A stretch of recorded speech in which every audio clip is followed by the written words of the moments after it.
Salut mes pirates, c'est le Capitaine Crochet. Boum! Oh là là, regarde, j'ai sorti la casquette de Captain parce que je vous emmène dans mes réflexions box comme d'habitude.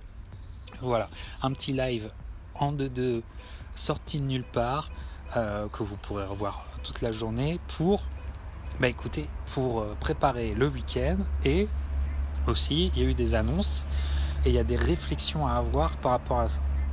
Mes pirates. Donc, il est tôt pour moi, ce qui veut dire que peut-être c'est l'après-midi pour vous. Il fait beau, les oiseaux chantent, et il doit être quoi? Dites-moi en France quelle heure il est. 16h? Allez, je mise sur un 17h. Bref, peu importe.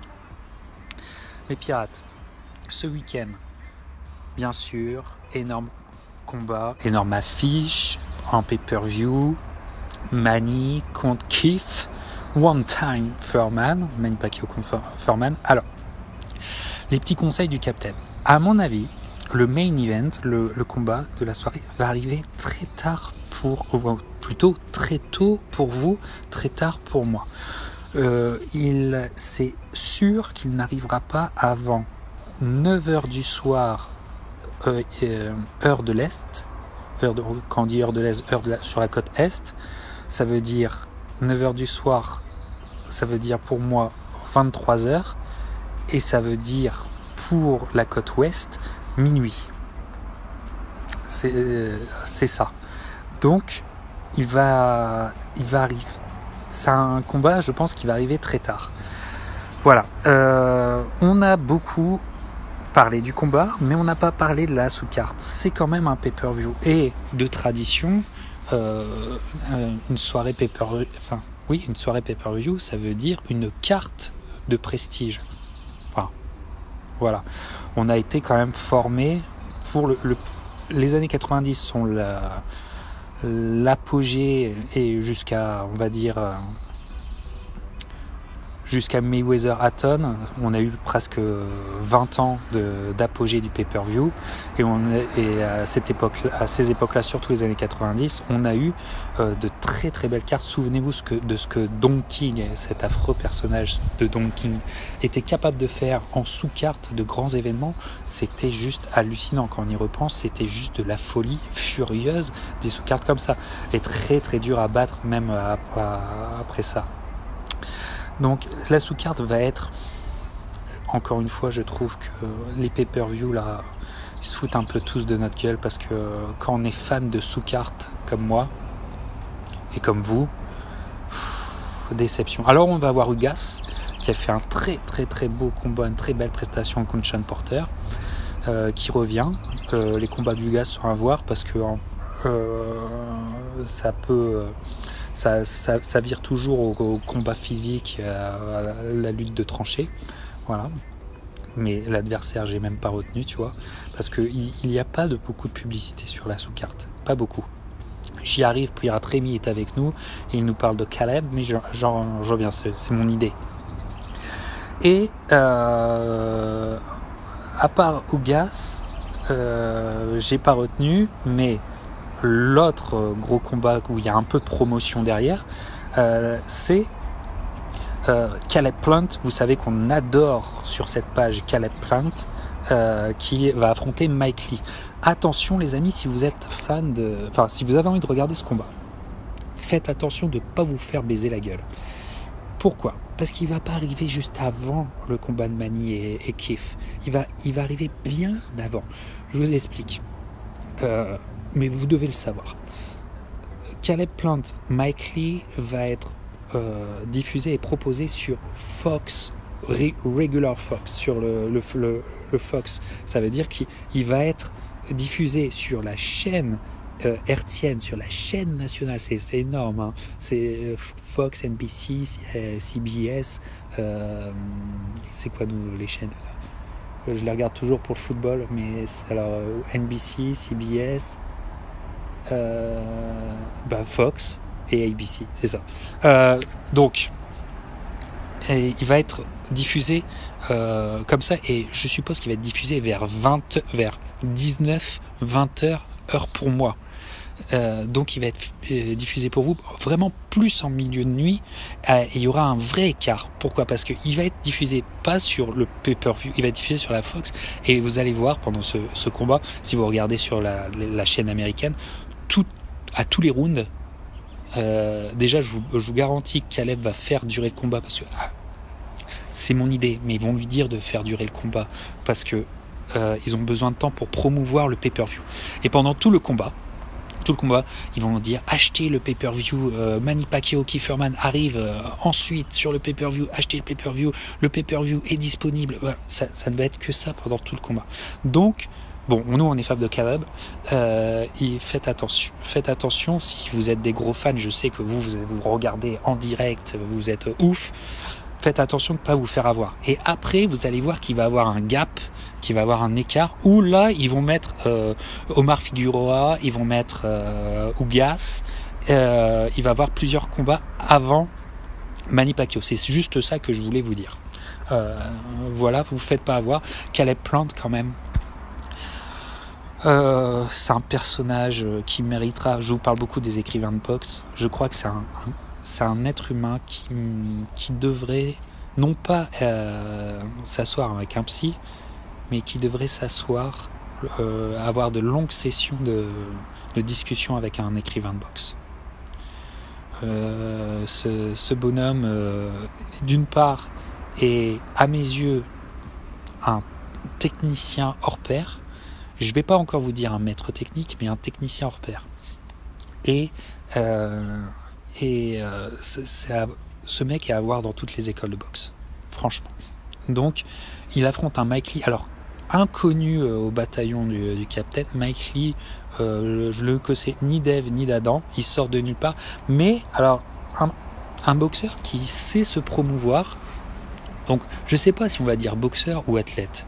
C'est un mec qui a fait les grandes universités. Vous savez, aux États-Unis, il y a vraiment une distinction dans la population entre les gens qui ont pu faire des grandes universités et pas.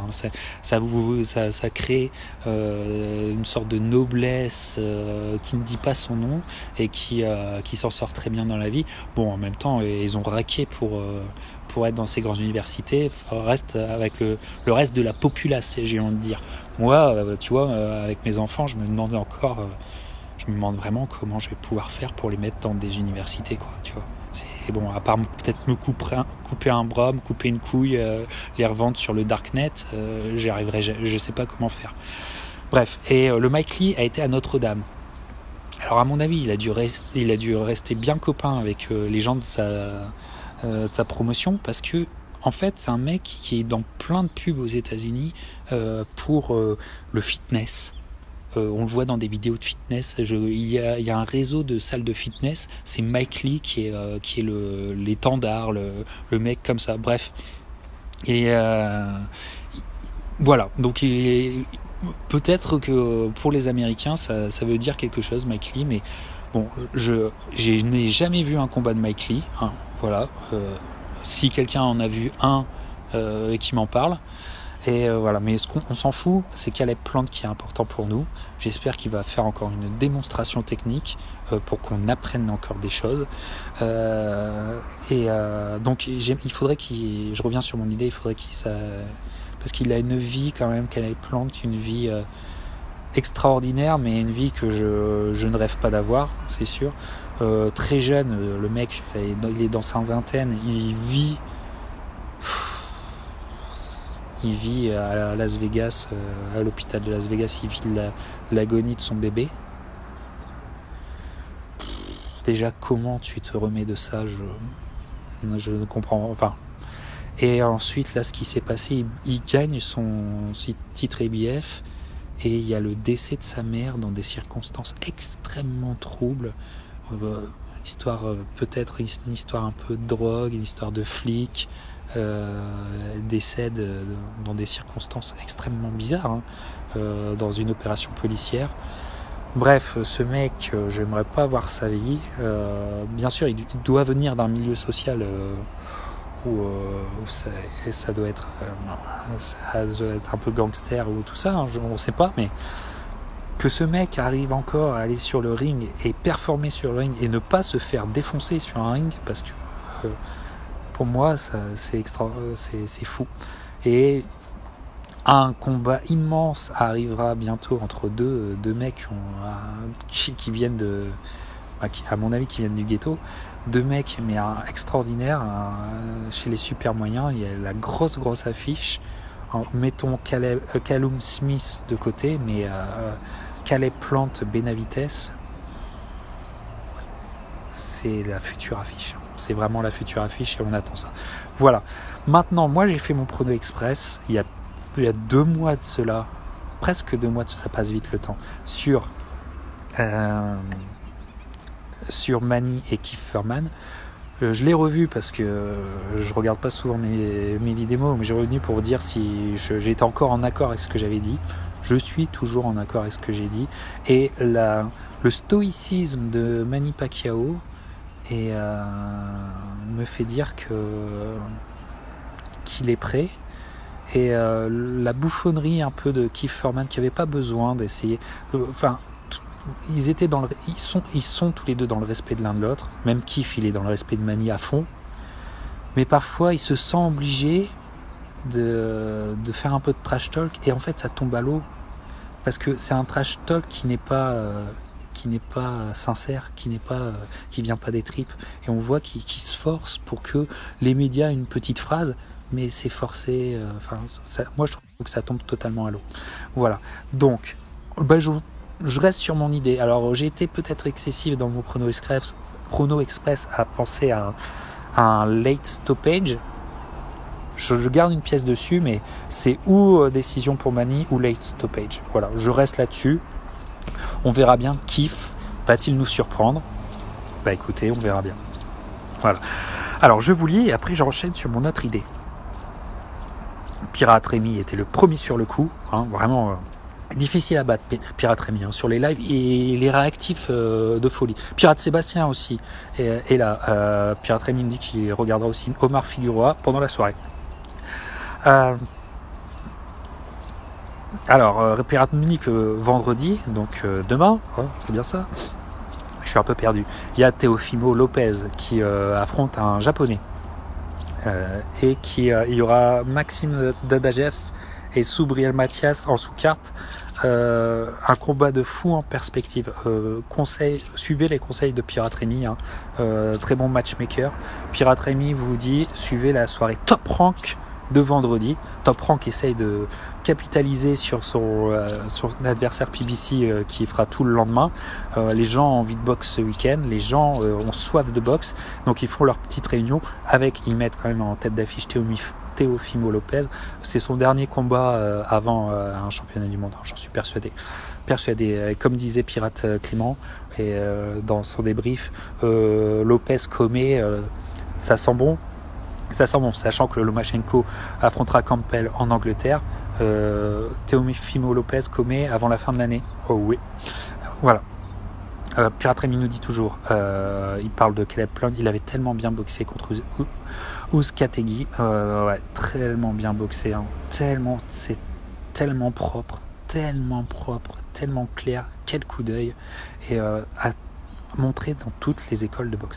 Pirate Clément, Pirate Clément, pas le pirate historique Pirate Clément, mais un nouveau Pirate Clément Kemar.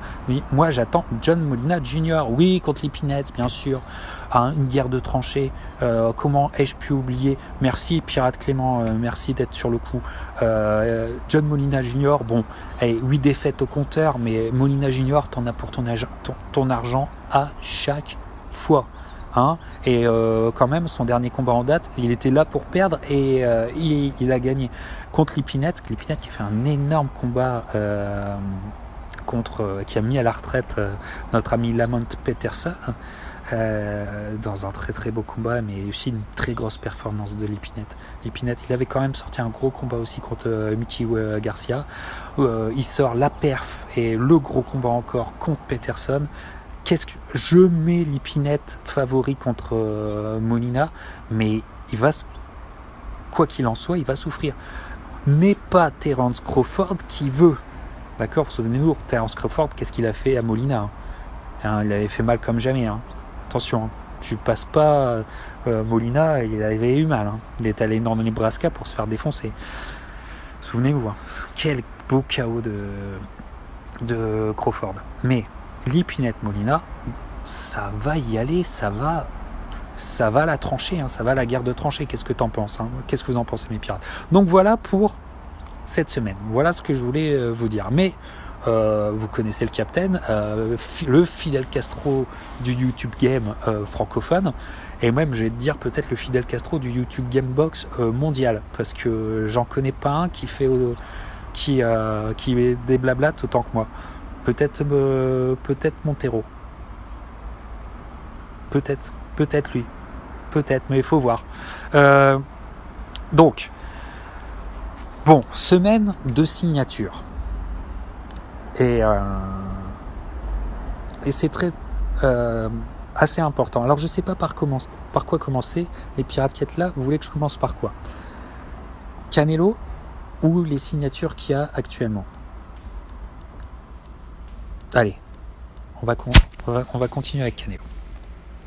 Bon, semaine où Canelo on a annoncé, et c'est extrêmement bizarre, ça pue.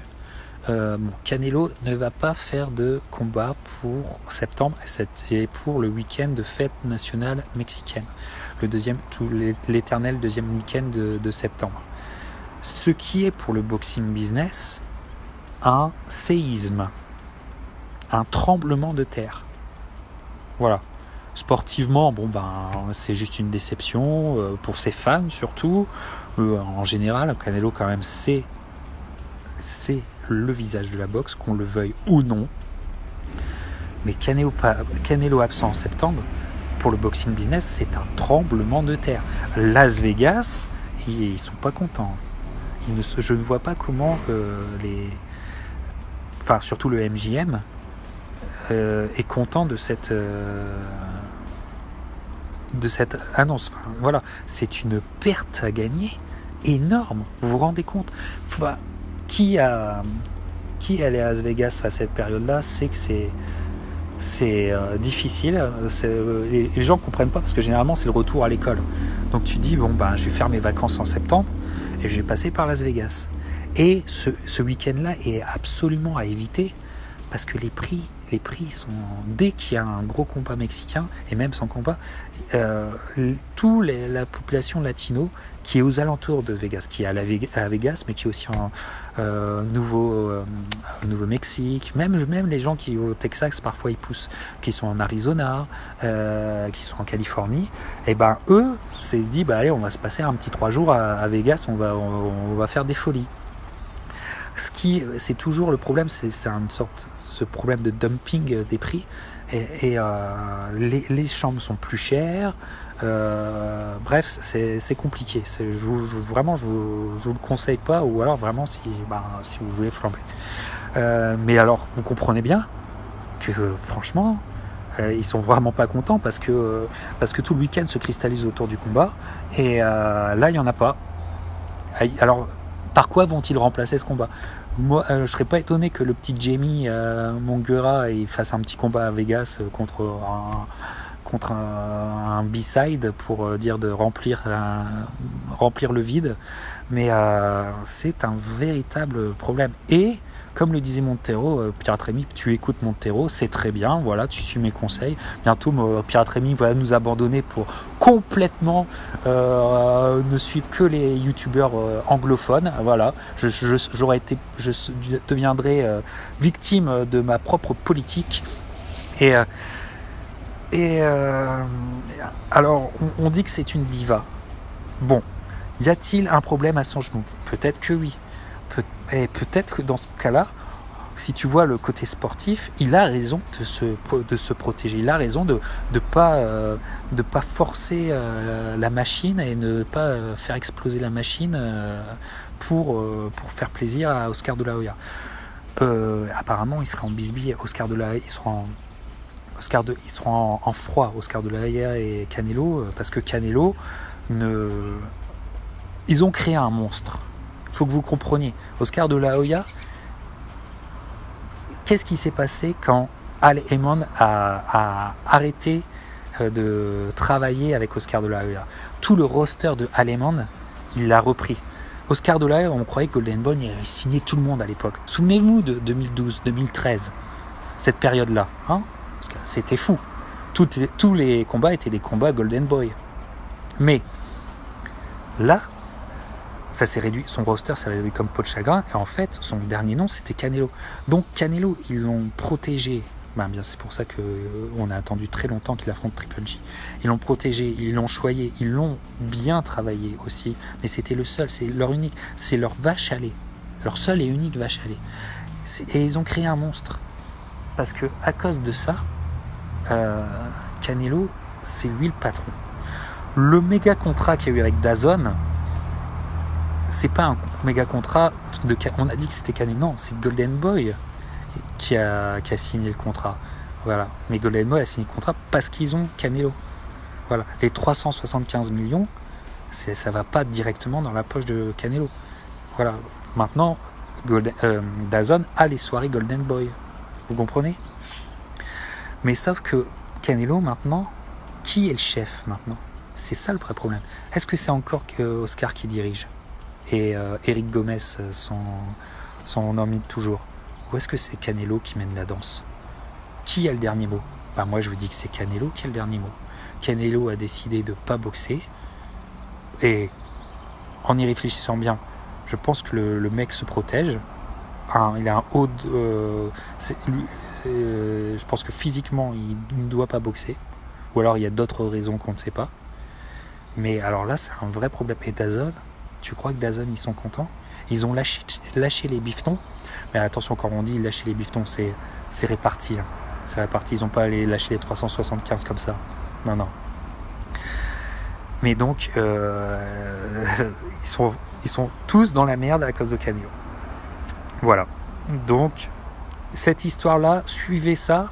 À mon avis, c'est non pas Las Vegas, mais c'est Dallas, ton univers impitoyable. Ah voilà. Donc si vous kiffez toutes ces histoires de boxing business, vous allez en avoir pour votre temps et vos lectures. Allez, c'est fini pour Canelo. On passe aux autres signatures de la semaine. Alors une signature dont il faut encore dire. Alors tout le monde se gargarise, tout le monde est content que Spence Porter a été signé.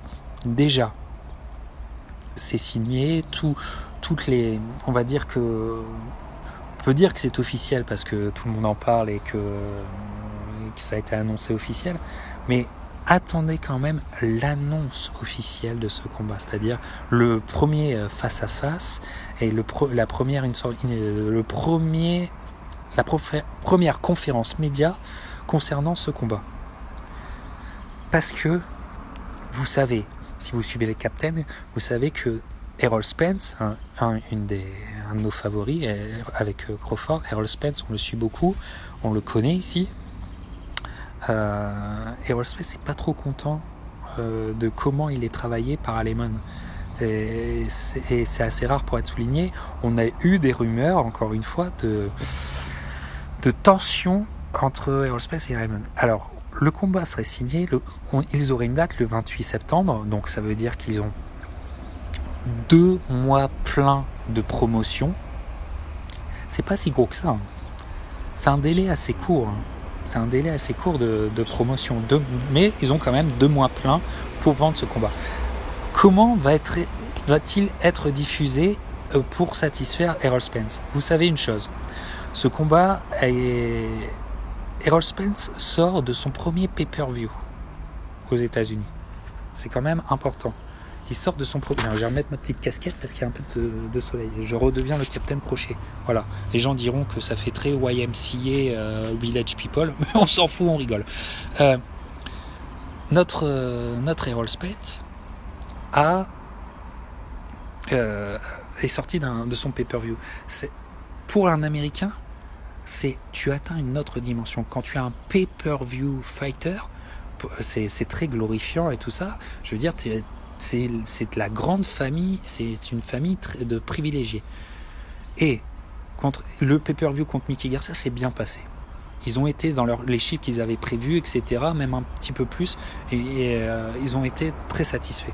Et là, tu signes Porter, ce qui était la suite logique, combat suite logique, et ce combat ne serait pas en pay-per-view. Là, t'as Spence qui fait hey, qu'est-ce qui se passe là? Donc vous me travaillez comme un pay-per-view fighter, et le combat qui sportivement plus intéressant, qui sportivement a du sens, qui va être une unification de ceinture, qui va faire que je vais nettoyer la catégorie et qu'il n'y aura plus que Crawford qu'on peut mettre dans la discussion pour à partir de là. Là, ce combat-là, vous le faites pas en pay-per-view, qu'est-ce qui se passe? Voilà. Donc, moi, ce que j'attends, c'est comment ils vont le travailler ce combat. Est-ce que finalement, pour faire plaisir à Spence, pour le ménager, est-ce qu'ils vont le mettre en pay-per-view ou pas? Voilà. Parce que normalement, c'est sur Fox régulier que ça va être diffusé, pas sur le pay-per-view. Alors, est-ce que pour compenser ce côté désagréable d'être rétrogradé, parce que pour Spence, il est rétrogradé. C'est comme si tu avais eu une promotion que t'attendais depuis un moment dans ton entreprise, et quelques semaines plus tard, t'es rétrogradé à ton ancien poste. Il le vit comme ça. Donc, à voir ce qui va se passer, c'est très intéressant. Et sur le plan psychologique, ça va jouer énormément. Cet aspect va jouer énormément. T'intéresses même pas à l'aspect sportif pour l'instant. Psychologiquement, le mec est là-dedans. Voilà ce que je voulais dire. Maintenant, gros combat qui arrive chez les mi-lourds. Et Top Rank, Bob Arum, le vieux Bob, il a encore plus d'une corde à son arc, il est incroyable ce mec. Donc ça va être sur Top Rank, ça va être sur ESPN, d'après mes sources. Beterbiev Godzik va arriver. Et donc, Beterbiev attendait des gros combats depuis longtemps en fait. Ça fait 2 ans en fait qu'il en a plein le cul d'avoir des combats qui pour lui ne sont pas à son niveau. Voilà, maintenant il a une unification de titre contre un Ukrainien, un mec qu'il connaît. Beterbiev Godzik, pugilistiquement parlant, physiquement parlant, c'est une affiche, c'est un combat incroyable. Ils sont à la fois extrêmement techniques, extrêmement aguerris techniquement. Un peu plus puncher, je dirais, pour Beterbiev, mais Godzik, extrêmement dangereux. Malheureusement, Godzik est celui qui a transformé la vie d'Adonis Stevenson. Pour toujours. Voilà, donc quand on me parle, je vous renvoie à mon Boxing Card Talk que j'avais fait sur le Facebook. Qu'est-ce qu'un boxeur dangereux? Celui qui met KO sur KO ou celui qui envoie son adversaire à l'hôpital? Enfin, voilà, vous voyez. Donc voilà. Donc Godzik, qui avait fait un énorme combat contre Adonis Stevenson, qui avait fait un combat plus moyen contre Doudou Ngombu, qui boxe en France contre Maxime, c'est ça, ce week-end. Alors, écart d'interprétation entre français et américain sur le Godzik contre Ngombu. Pour les Français, Ngombu, qui était c'est un mismatch complet, mais en allant le faire, Ngombu a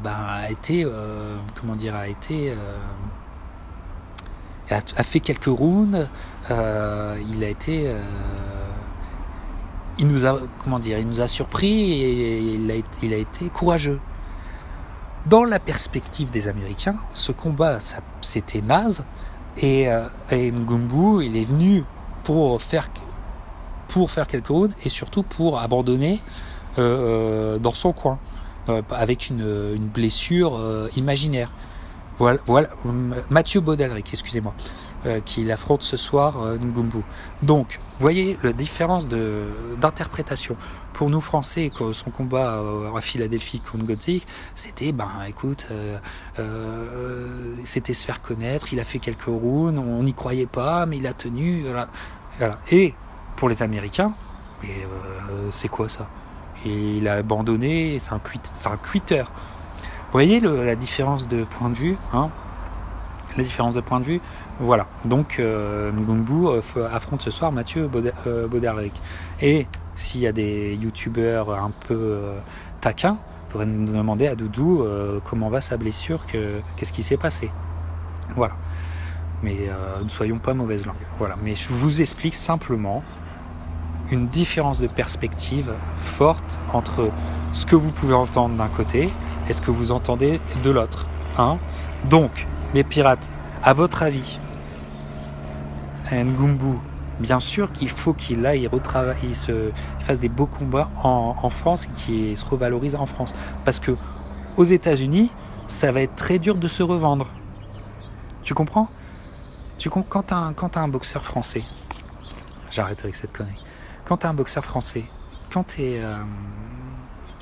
tu vas aux États-Unis, t'es forcément le B-side. Souvent, t'es de la chair à canon pour les jeunes lions américains. Donc, il faut... T'as qu'un one-shot, tu vois. Il faut que tu marques les esprits, il faut que tu fasses une grosse perf pour avoir ta deuxième chance. Sinon, les mecs s'en foutent.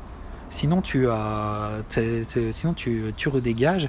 Et en plus de ça, ce qui est, je trouve, terrible, ce qui est vraiment, je trouve, injuste et terrible, c'est que en plus tu dégages, il te dégage, allez, dégage, et en plus tu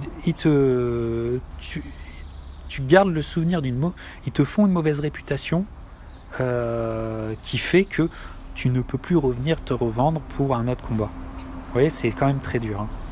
C'est quand même très très dur. Voilà. Alors Clément nous dit la blessure l'a sauvé d'un gros chaos. Voilà.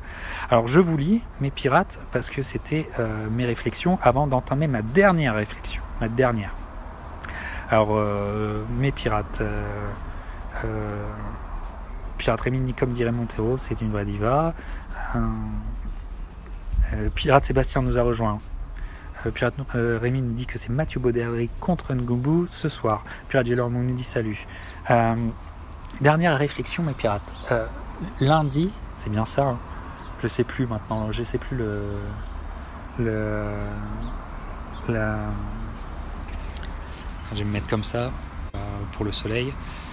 Je sais plus les jours qu'on est, là je suis complètement perdu, mais je crois que c'est lundi qu'on a eu l'annonce officielle d'un énorme combat, d'une énorme affiche qui ne peut que nous enthousiasmer. Kovalev Yard, putain de merde. Mais ça, comment dire, si t'es fan de boxe et que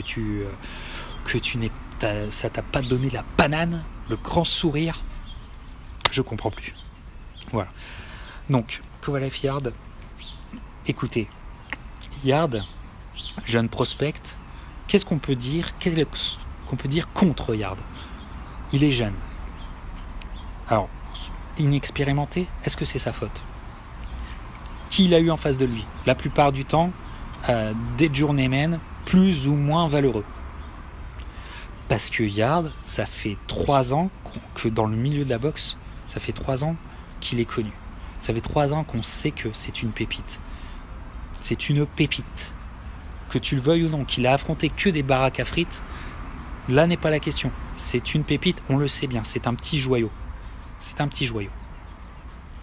Et c'est un joyau, écoutez, c'est ce qui ressemble, c'est un mixte proprement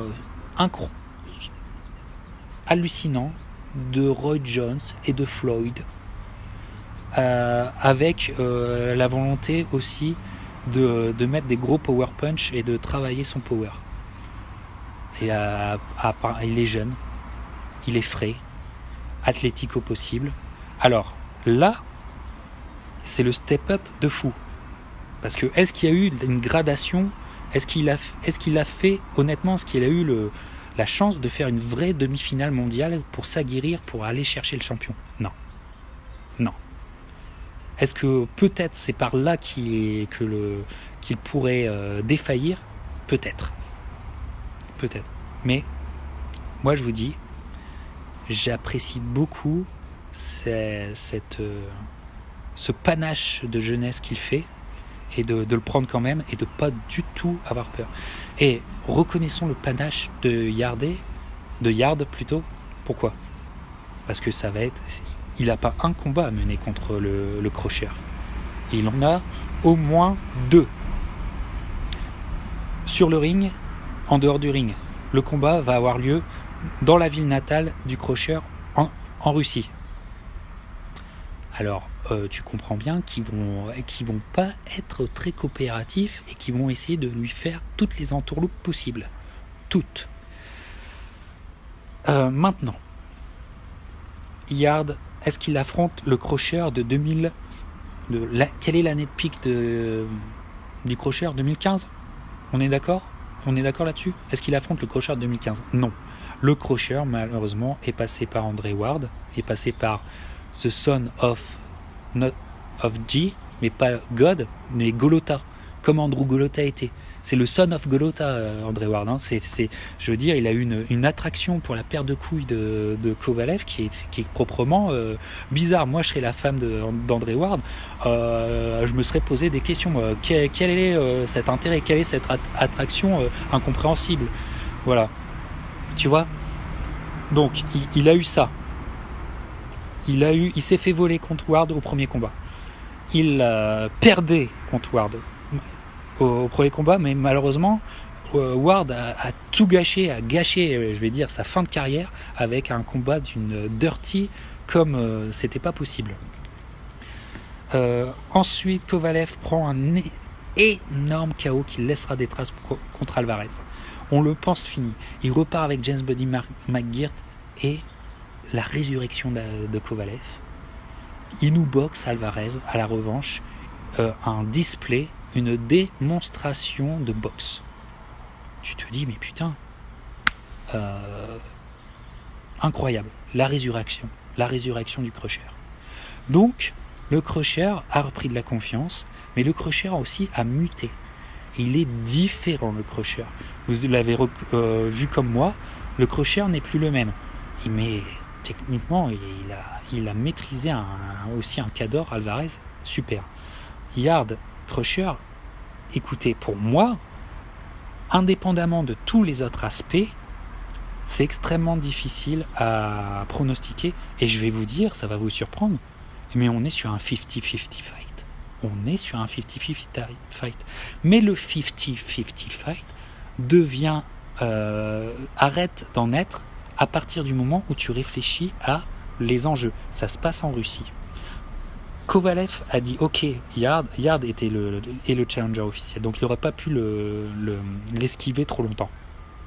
Ok, Yard, mais en Russie. Pour moi, psychologiquement, ça veut dire beaucoup.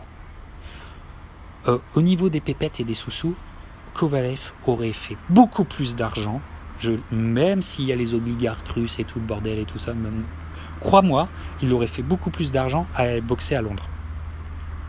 Kovalev Yard, tu crois pas que le O2 Arena, il est rempli comme ça ? Les Anglais, ils mettent 7 minutes pour te remplir la Manchester Arena pour Eubank Jr. contre Groves. Alors crois-moi que Kovalev Yardé, boum, 5 minutes, le O2 Arena, il est rempli. On est d'accord ? Voilà. Kovalev, ça veut dire que Kovalev, là, il met de côté la thune parce qu'il veut mettre toutes les chances de son côté. Psychologiquement, c'est Kovalev qui cogite. Moi, je te dis, Kovalev cogite. Le faire ce combat en Russie et l'imposer en Russie, parce que tu crois que les diffuseurs américains sont enchantés d'avoir le combat en Russie. Ça veut dire que tu ne pourras pas faire des pics d'audience parce que avec le décalage horaire, le fait que ça soit en Russie, hein, quand on connaît le public américain et comment il est protectionniste et comment dès que tu dis certains mots ils font non, crois-moi que ESPN, parce que ça va être sur ESPN, crois-moi qu'ils sont pas enchantés. Hein. Moi, ils auraient préféré que ça soit aux États-Unis ou en Angleterre. Mais là, en Russie, ça les fait chier, mais grave. Donc, Kovalev a fait non, ok, regardez, mais en Russie. Ce qui veut dire, Frank Warren et la team Yardé, son entraîneur et tout, sont extrêmement confiants. Et il va avoir un match dans le match, mes pirates, c'est que Frank Warren tu vas voir que là, il va essayer de tout faire, comme il a essayé de tout faire pour Tyson Fury contre Wilder. Hein, il a essayé de tout faire, mais ça a quand même été le match nul. Je vous ai pronostiqué quelques minutes avant, au dernier coup de gong, je vous ai dit ça va être match nul. Alors que c'est Fury qui a gagné. Va voir ma vidéo, il y a la preuve, vous le savez bien. Je suis le seul à vous avoir dit ça va finir en match nul. Parce que quand tu connais le business, tu sais comment les entourloupes elles arrivent.